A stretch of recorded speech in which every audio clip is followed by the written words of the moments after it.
మనల్ని దత్తత తీసుకోవాలని మనం దిక్కులు చూడాలి. ఒక్కసారి ఆలోచన చేయండి సోదరులారా. ఏం మనం కాలోంకరనా కన్నోంకరనా? ఏం తక్కువ మనకు? మనల్ని ఎవరో దత్తత తీసుకునేదేంది?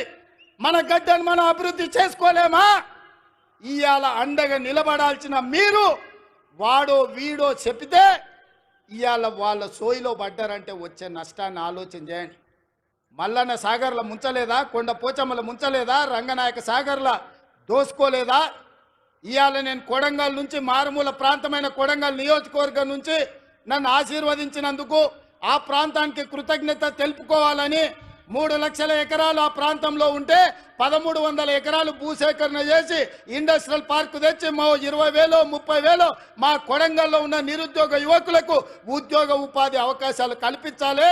పెద్ద పెద్ద కంపెనీలు అక్కడికి తెస్తే నా ప్రాంతం అభివృద్ధి చెందాలి. అప్పుడే నా జన్మ ధన్యమవుతుందని నేను ఒక ప్రయత్నం చేసిన.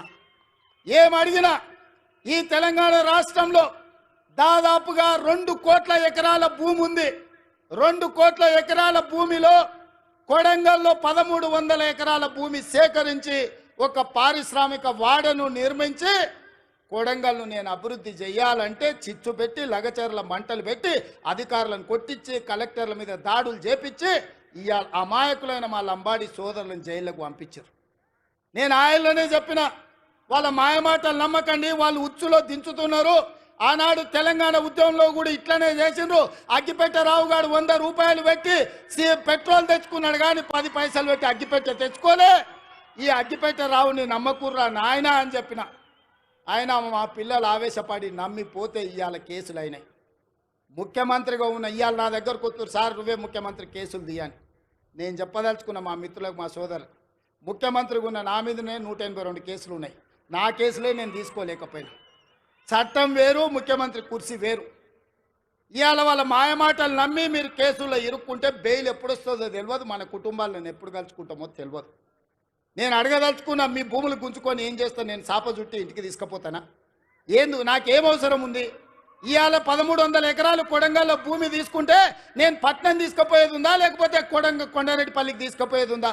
ఆ రుణం తీర్చుకోవాలని ఆ కొడంగల్ నియోజకవర్గంలో 20-25 వేల మంది నిరుద్యోగ యువకులకు, ముఖ్యంగా ఆడబిడ్డలకు ఉద్యోగాలు కల్పించి ఉపాధి నెరవేర్చి పరిశ్రమలు స్థాపించి అభివృద్ధి చెయ్యాలని నేను ప్రయత్నం చేస్తే 1300 ఎకరాలు కూడా భూసేకరణ జరగకుండా అధికారుల మీద దాడులు చేసి ఈరోజు అమాయకులను కేసులలో ఇరికిచ్చారు. ఒక్క కేసీఆర్కే గజ్వాల్లో 1000 ఎకరాల ఫామ్ హౌస్ ఉంది. నీ ఒక్కనికి 1000 ఎకరాల ఫామ్ హౌస్ ఉండొచ్చు, కానీ మా దగ్గర 1300 ఎకరాలలో ఒక పారిశ్రామిక వాడ ఉండొద్దు. ఒకసారి ఆలోచన చేయండి మిత్రులారా. ఇవాళ ఈ జిల్లాను అభివృద్ధి చేయాలంటే ఆనాడు నాగార్జున సాగర్ కడితే రైతులు మునగలేదా? శ్రీశైలం ప్రాజెక్టు కడితే మా కొల్లాపూర్ మునగలేదా?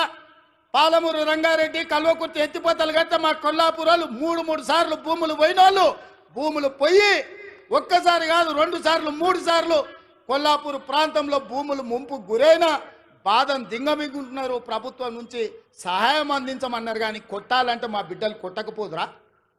ఆయల్లో అధికారుల మీద దాడులు చేయాలంటే శ్రీశైలం వస్తుండేనా? నాగార్జున సాగర్ పూర్తి అవుతుండేనా? జూరాల అవుతుండేనా? ఏటిగడ్డ పౌరుషం, నడిగడ్డ పౌరుషం మీకు తెలియదా? ఒకవేళ అడ్డుకోవాలంటే నడిగడ్డ మీద ఎవడైనా భూ సేకరణ చేస్తుండేనా? కానీ అభివృద్ధి జరగాలంటే ఏదో ఒక రైతు కొంత నష్టపోవాలి. భూమి అనేది మన ఆత్మగౌరవం, భూమి అనేది మన అమ్మ లాంటిది. అమ్మతో మనకు ఎంత అనుబంధం ఉంటుందో మన భూమితో అంతే అనుబంధం ఉంటుంది. నాకు తెలియంది కాదు, కానీ అభివృద్ధి జరగాలంటే ఆ భూసేకరణ జరగాలి. అందుకే వాళ్లకు కావలసినంత నష్ట పరిహారం ఇవ్వడం ద్వారా భూమిని సేకరించి పరిశ్రమలు పెట్టాలని నేను ప్రయత్నం చేస్తుంటే కేసీఆర్, కేటీఆర్, హరీష్ అడ్డుకుంటున్నారు. నేను అడుగుతున్నా, మీరు ఆలోచన చెయ్యండి అని. ఇవాళ వాళ్ళు అడ్డుకుంటారు, పోతారు. వాళ్ళకి ఫామ్ హౌజులు ఉన్నాయి, ఒక ఆయనకు జన్వాడలు ఉంది, ఒక ఆయనకు గజ్వేల్ ఉంది. వాళ్ళు సంతోషంగా ఉంటారు. మళ్ళీ ఈ జిల్లాకి ఎప్పుడైనా పరిశ్రమలు వస్తాయా? మన పిల్లలకు ఉద్యోగాలు వస్తాయా? ఇవాళ మీరు అండగా నిలబడితే 10 రూపాయలు ఎక్కువైనా ఇచ్చే శక్తి నా దగ్గర ఉంది. నేను సంతకం పెడితే 10 లక్షలు కాదు, ఎకరాకి 20 లక్షలు ఇచ్చే శక్తి నా దగ్గర ఉంది. తీసుకోండి, 20 లక్షలు తీసుకోండి. మీకు ఇచ్చే బాధ్యత నాది, ఇంటికి పైసలు తెచ్చి ఇచ్చే బాధ్యత మాది. నీ ఇంట్లో చదువుకున్న వాళ్ళకు, చదువు రానోళ్లకు ఉద్యోగాలు ఇచ్చే బాధ్యత నాది. అభివృద్ధిని అడ్డుకోకండి, మాయ మాటలు వినకండి, వాళ్ళ ఉచ్చులో పడకండి. వాళ్ళ ఉచ్చులో పడితే జైల్లోకి వెళ్తే మన కుటుంబాలు ఆగమవుతాయి. ఇవాళ 10 రూపాయలు ఎక్కువ తీసుకోండి, పక్కకు పోయి భూమి కొనుక్కోండి, పిల్లలకు ఉద్యోగాలు తీసుకోండి, మీ కుటుంబాలు బాగుపడండి. ఇంట్లో ఒక్కరికి ఉద్యోగం వస్తే ఒక తరమే మారుతుంది, ఒక తరం తలరాతనే బాగుపడుతుంది. తలరాతను మార్చే అవకాశాలను వదులుకోకండి. ఇవాళ ఈ జిల్లా మీద పగబట్టి ఈ జిల్లాను అభివృద్ధిని అడ్డుకోవాలని సాగునీటి ప్రాజెక్టుల కాళ్ళలో కట్టబెడుతున్నారు. పరిశ్రమలు దేవాలంటే భూసేకరణ జరగకుండా అడ్డుపడుతున్నారు. ఇవన్నీ కూడా ఈ జిల్లా గమనించాల్సిన అవసరం ఉన్నది. అందుకే మిత్రులారా, ఇవాళ రైతులకు బోనస్ ఇచ్చినాం, రైతు రుణమాఫీ చేసినాం, ఇవాళ 50,000 ఉద్యోగాలు ఇచ్చినాం. ఆడబిడ్డలకు 1,15,00,000 మంది ఆడబిడ్డలు ఆర్టీసీ బస్సుల్లో 3,700 కోట్ల రూపాయలు ఉచితంగా ప్రయాణాలు ఇచ్చినాం. 200 యూనిట్లు ఉచితంగా ఈరోజు పేదలకు విద్యుత్ ఇస్తున్నాం 50 లక్షల కుటుంబాలకు.